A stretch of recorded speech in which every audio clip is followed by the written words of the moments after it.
across your world for information, breaking the myths. You will only find something that happened and that is happening. And yes, the facts, what may happen. Stay tuned for all these and more across your world for.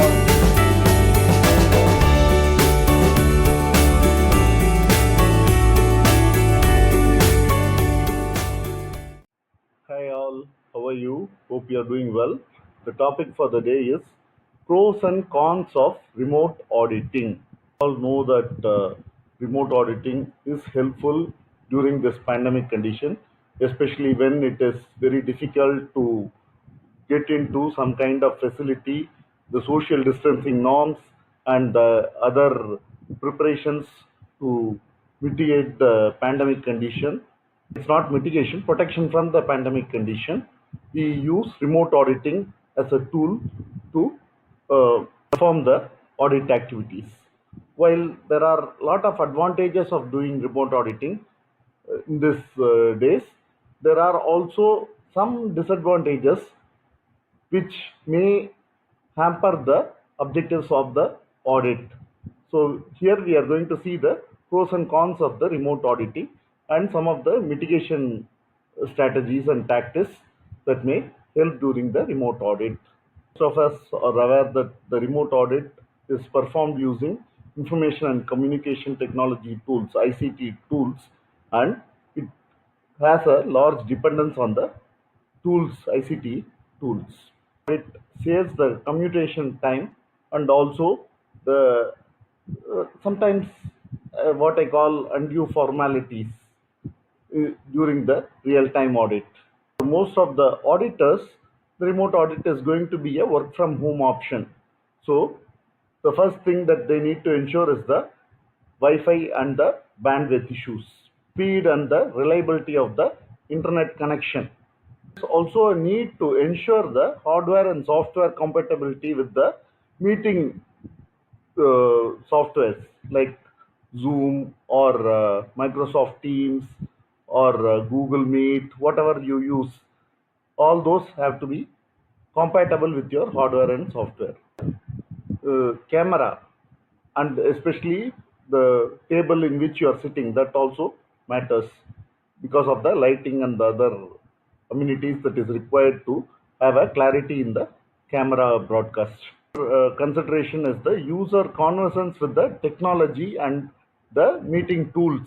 Auditor as well as the auditee team should be conversant with the meeting tools is being employed for the audit.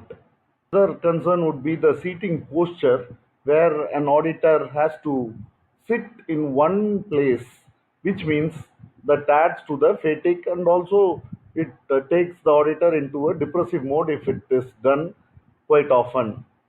Another consideration is the ability to present documents as well as the interview at the same time. This may not be possible in a virtual audit. So once the interview is taken with some of the meeting tools, the document has to be presented through email. So the time taken for sending and the time taken for comparison, the time to recollect the facts that were discussed during the interview, all have to be matched. The first thing that need to be ensured is having a broadband connection with sufficient bandwidth. If broadband connection is not available and you are using one of your hotspots, make sure that you have a backup in place.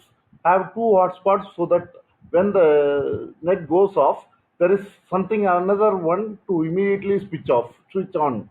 So it is preferred to be using headsets or headphones to make sure that the clarity of voice received is accurate, that your devices are fully charged so that in the event of a power failure or loss of backup, the remote or virtual auditing is not stopped. It should be unhindered by the power issues. To test the connection as well, one trial is always a better thing. Virtual audit or a virtual training, After 1 or 2 hours of continuous interview or discussions, there needs to be a break for 15 minutes, which is essential.